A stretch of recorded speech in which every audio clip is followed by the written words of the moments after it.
Good morning friends, welcome back to my channel. मैं पूजा गुप्ता आप सभी का स्वागत करती हूं आपके अपने चैनल समाधान स्टडी आईक्यू पर।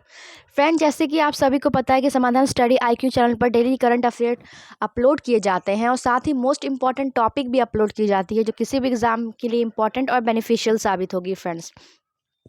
सो फ्रेंड्स, आज है 22 जनवरी 2022 और 22 जनवरी 2022 में जितने भी इंपॉर्टेंट करंट अफेयर्स बनेंगे मैंने सभी इस वीडियो में डाला है, जिसे कि हम डिटेल में डिस्कस करेंगे। इसलिए आप इस वीडियो को पूरा देखें।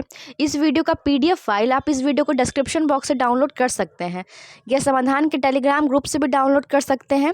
टेलीग्राम का लिंक मैंने डिस्क्रिप्शन बॉक्स में दे दिया है, आप लिंक पर क्लिक करके जुड़ सकते हैं।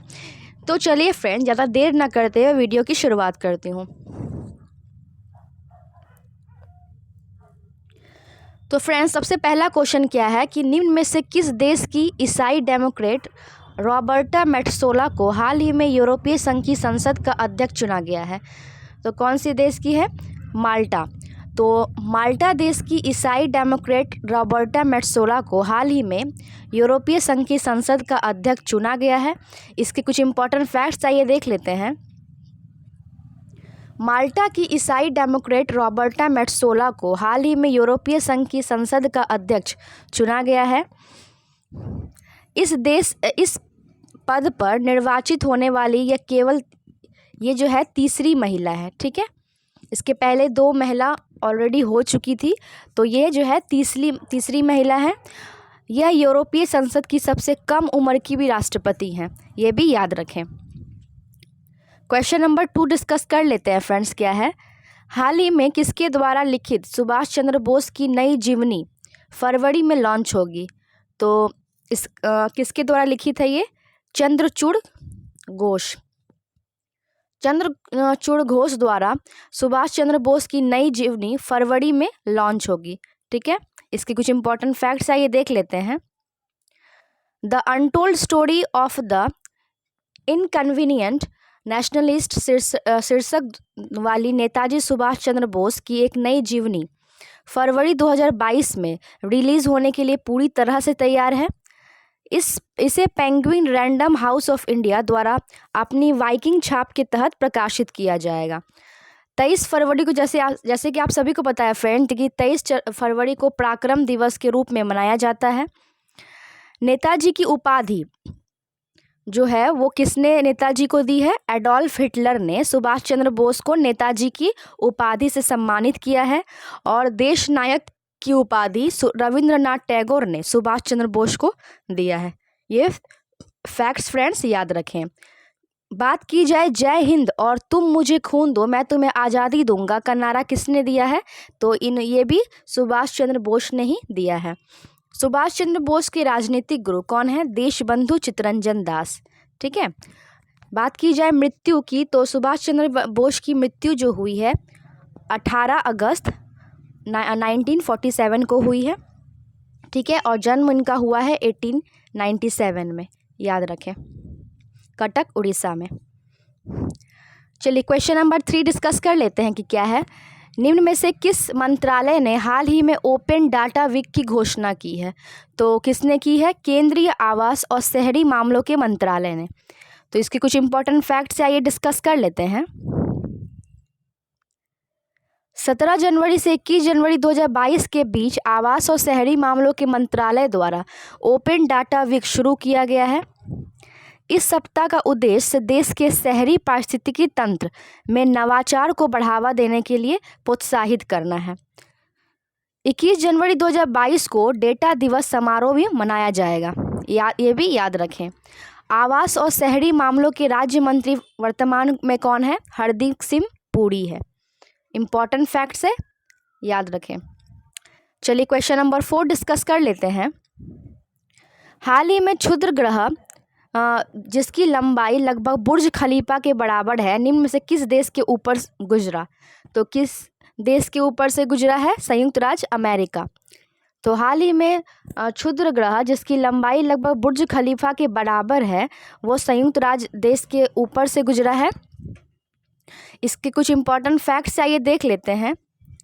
एक क्षुद्र ग्रह जिसकी लंबाई लगभग बुर्ज खलीफा के बराबर है यह संयुक्त राज्य अमेरिका के ऊपर से गुजरा है।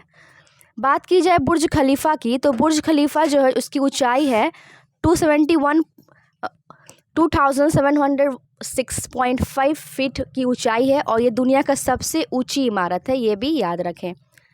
ये एफिल टावर से फ्रेंड्स, ये एफिल टावर से 3 गुना लंबा भी है। बुर्ज खलीफा को बनाने के लिए ज़्यादातर एल्यूमिनियम और करकिट का उपयोग किया गया है। इम्पॉर्टेंट फैक्ट्स है फ्रेंड्स बुर्ज खलीफा से संबंधित, याद रखें। चलिए क्वेश्चन नंबर 5 डिस्कस कर लेते हैं। निम्न में से किस देश ने हाल ही में एरो 3 का सफल उड़ान परीक्षण शुरू कर लिया है? तो इसका आंसर है इजराइल। तो इजराइल ने हाल ही में एरो 3 का सफल उड़ान परीक्षण पूरा कर दिया है। इसके कुछ इंपॉर्टेंट फैक्ट्स आइए देख लेते हैं। इजराइल के एरोस्पेस इंडस्ट्रीज़ ने हाल ही में मध्य इजराइल में एरो 3 का सफल उड़ान परीक्षण पूरा कर दिया है। एरो 3 का पहली बार, अगर बात की जाए पहली बार इसका परीक्षण कब किया गया था, तो 2018 में इसकी सफलतापूर्वक परीक्षण किया गया था। ये भी इम्पॉर्टेंट फैक्ट है, याद रखें। चलिए फ्रेंड्स, जब इजराइल की बात आ रही है तो चलिए इजराइल के बारे में कुछ इंपॉर्टेंट फैक्ट्स आइए देख लेते हैं कि क्या है। इजराइल जो है दक्षिण पूर्व भूमध्य सागर के पूर्वी छोर पर एक स्थित देश है। इसके उत्तर में लेबनान है, पूर्व में सीरिया है और जॉर्डन है, और दक्षिण पश्चिम की बात की जाए तो दक्षिण पश्चिम में मिस्र है। राजधानी है जेरूसलम। वर्तमान में इसके राष्ट्रपति है इशाक हर्जोग और प्रधानमंत्री है नफ्ताली बेनेट। बात की जाए इनकी आधिकारिक भाषा की, तो यहाँ की जो आधिकारिक भाषा है वो है हिब्रू और अरबी। चलिए फ्रेंड्स, क्वेश्चन नंबर 6 डिस्कस कर लेते हैं। निम्न में से किस व्यक्ति ने कोविड-19 वैक्सीन विकसित करने के लिए जेनेसिस पुरस्कार जीता है? तो इसका आंसर है अल्बर्टा बोर्ला। तो अल्बर्टा बोर्ला ने कोविड-19 वैक्सीन विकसित करने के लिए जेनेसिस पुरस्कार जीता है। इसके कुछ इंपॉर्टेंट फैक्ट्स आइए देख लेते हैं। फाइजर के मुख्य कार्यकारी अल्बर्टा बोर्ला ने कोविड-19 वैक्सीन विकास के लिए उनके प्रयासों के लिए प्रतिष्ठित जेनेसिस पुरस्कार जीता है।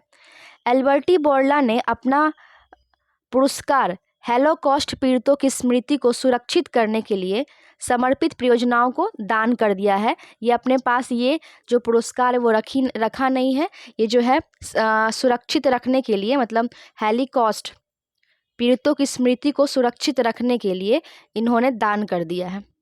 बात की जाए जेनेसिस पुरस्कार की, तो जेनेसिस पुरस्कार के बारे में कुछ इंपॉर्टेंट फैक्ट्स आइए देख लेते हैं। जेनेसिस पुरस्कार 2014 में लॉन्च किया गया था पहली बार। यह पुरस्कार फाउंडेशन और यहूदी एजेंसी के अध्यक्ष कार्यालय द्वारा दिया जाता है। यह आमतौर पर जून में यरूशलेम में प्रदान किया जाता है। इम्पॉर्टेंट फैक्ट है जेनेसिस पुरस्कार से संबंधित, याद रखें। फ्रेंड्स, अगर आप हमारे चैनल में नए हैं तो प्लीज़ चैनल को लाइक, शेयर और सब्सक्राइब जरूर करें, और सब्सक्राइब करने के बाद बेल आइकन ज़रूर दबाएं, जिससे कि आने वाले जितने भी इम्पोर्टेंट नोटिफिकेशन हो, जितने भी टॉपिक वीडियो हो या करंट अफेयर्स की वीडियो अपलोड की जाएगी, उसका नोटिफिकेशन आपको सबसे पहले मिले। फ्रेंड्स, एक और सूचना देना चाहूँगी कि जो भी करंट अफेयर्स का वीडियो मैं बनाती हूँ उसका PDF फ्री PDF मैं डिस्क्रिप्शन बॉक्स में देती हूँ। आप फ्री PDF को ज़रूर डाउनलोड करें और उस जितने भी PDF मैं देती हूँ उसको अच्छी तरह से बारीकी से पढ़ें, और रोज़ सुबह 8 बजे समाधान के टेलीग्राम ग्रुप में इसकी टेस्ट होती है, आप उस टेस्ट को ज़रूर लगाएं, आपके करंट अफेयर्स में बहुत फ़ायदा दिखेगा। चलिए फ्रेंड्स, क्वेश्चन नंबर 7 डिस्कस कर लेते हैं कि क्या है। 2022 की पहली ब्रिक्स शेर्पा बैठक का आयोजन किस देश की अध्यक्षता में हुआ है? तो इसका आंसर है चीन। तो 2022 की पहली ब्रिक्स शेर्पा बैठक का आयोजन चीन की अध्यक्षता में हुआ है। इसके कुछ इंपॉर्टेंट फैक्ट्स आइए देख लेते हैं। विदेश मंत्रालय के प्रवक्ता अरिंदम बागची ने ट्वीट में कहा कि वर्ष 2022 के ब्रिक्स शेर्पाओं की पहली बैठक चीन की अध्यक्षता में हुई है। ब्रिक्स देशों के शेर्पाओं की पहली 2 दिवसीय बैठक वर्चुअल माध्यम से 18 से 19 जनवरी 2022 में आयोजित हुई है। इम्पॉर्टेंट फैक्ट है, याद रखें। फ्रेंड, जैसे कि आप सभी को पता है कि चाइना की यहाँ बात हो रही है, तो चलिए चाइना के बारे में कुछ इंपॉर्टेंट फैक्ट आइए देख लेते हैं। चाइना की राजधानी है बीजिंग। इसकी सबसे बड़ा नगर जो है वो है संघाई। राष्ट्रपति है शी जिनपिंग और प्रधानमंत्री है ली कचियांग। ठीक है। क्षेत्रफल की दृष्टिकोण से चीन तीसरे स्थान पर आता है और जनसंख्या के दृष्टिकोण से चीन प्रथम स्थान पर आता है, याद रखें। एशिया में विश्व का सर्वाधिक जनसंख्या वाला देश भी है चीन। विश्व का सर्वाधिक मछली पकड़ने वाला देश भी वर्तमान में चीन ही है। चीन की लगी सबसे लंबी सीमा वाला राज्य जो है वो लद्दाख है फ्रेंड्स। पहले जम्मू कश्मीर था, अब लद्दाख हो चुका है। भारत और चीन सीमा के बीच की रेखा का नाम जो है मैकमोहन रेखा है, जिसकी स्थापना 1914 को हुई है फ्रेंड्स। ठीक है। चीन के खिलाफ भारत की भूमि सीमा पर कौन से सुरक्षा बल तैनात रहता है फ्रेंड्स? तो भारत तिब्बत सीमा पुलिस और विशेष सीमा बल, याद रखें। भारत चीन के ने एक घातक युद्ध कब लड़ा था? तो कब लड़ा था? 1962 में, 1962 में, याद रखें। फ्रेंड, जितना भी मैंने चीन से संबंधित आपको फैक्ट बताए सारे क्वेश्चन सेलेक्टेड है और इम्पॉर्टेंट है। सारे एक नोट्स बनाकर सभी को लिखा करें और याद करें। चलिए क्वेश्चन नंबर 8 डिस्कस कर लेते हैं कि क्या है। निम्न में से किसे भारतीय किसान उर्वरक सहकारी का अध्यक्ष चुना गया? तो उसका आंसर है दिलीप संघानी, इफको। दिलीप संघानी। ठीक है। तो दिलीप संघानी को किसान उर्वरक सहकारी का अध्यक्ष चुना गया है।